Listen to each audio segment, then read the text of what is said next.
do you calculate that down to an hourly, right? Because I'm thinking in my head, I'm like, well, I just wrote a $27,000 check for this new truck. I've got the gas costs me $300 a week. Like, how do you take all of these costs and be like, it costs me an hourly X to pay for everything? Like, how do you do that? Like, what's the basic napkin math formula?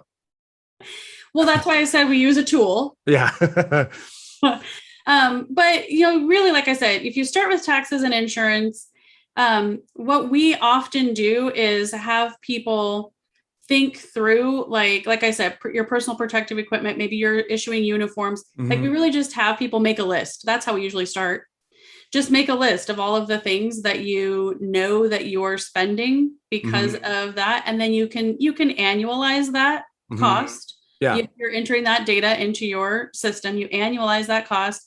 And then once you've annualized it, then you can break it down into hourly chunks. That's yeah, and that's kind of what I was thinking too. Is like, hey, there's how many workable hours in a year on average, and then you just divide that, and then Right. add it to, and then you would add that to the pay rate, right?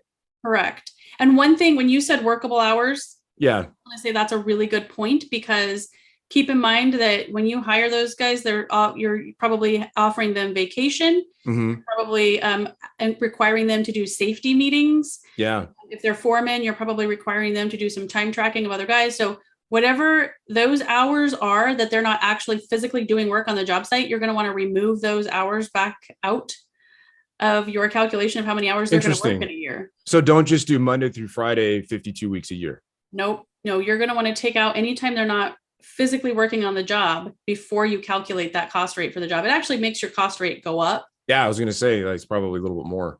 Yeah. And that's what you want. You want to really see the cost, because really what we're saying is the time that guy's not spending on the job is an added cost, and that needs to be Yeah. added into his cost rate.